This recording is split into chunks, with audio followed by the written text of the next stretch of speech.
Rajab.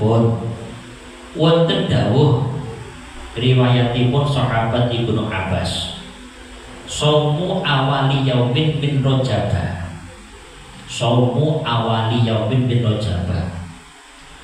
Sapa wong sing gelem poso teng kawitane dina wulan Rajab tanggal pira tadi? 1. Nek boten minggu yo Senin, pokoke loro niku lho pilihane niku.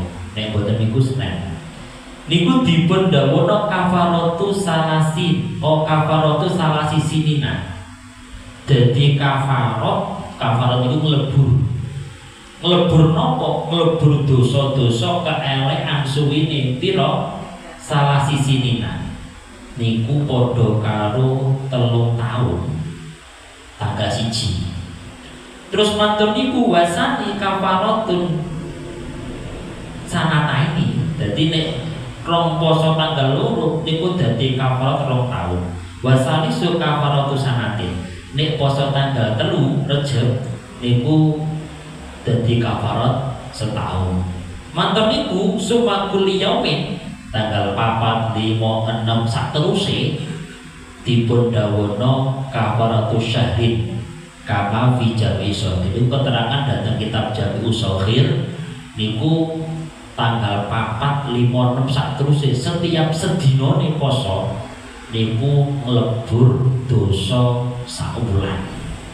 Niki kanggone wong sing kepengin poso monggo sae-sae mawon, boten napa-napa. Dadi nek bicara babagan poso niku jenenge kathah, Pak. Cuman wis gak apa-apa ngoten mawon poso nggih, boten sae. Poso sing mutlak hukume haram. Mutlak haram iki ora ana dinyang, Pak nggih. Dalam 1 tahun niki mung 5 dina. Niki mutlak haram, iki dinyang gak oleh. Mung 5 dina tok. 1 tanggal 1 Syawal. Pas Idul Fitri niku lho, Pak. Jenengan puasa Ramadan seorang utuh kepenan tak terus ini pisan pas riyo ding niku jenengan poso kuwi gak oleh, Pak. Nah iki gak oleh, kuwi haram apapun alasane. Walaupun enten wong sing poso terus tahun-tahunan, nek pas niku gak oleh poso. Pun nggih. Terus mantap niku tanggal 10 besar.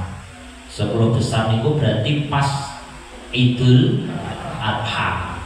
Dina Tasyrik 11, 12, 13. Tasyrik niku 3 dina dihitung mulai tanggal 11, 12, 13. Paham nggih?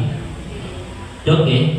5 dina niki apapun alasannya gak oleh. Nek liyane niku haram. Boten apa-apa.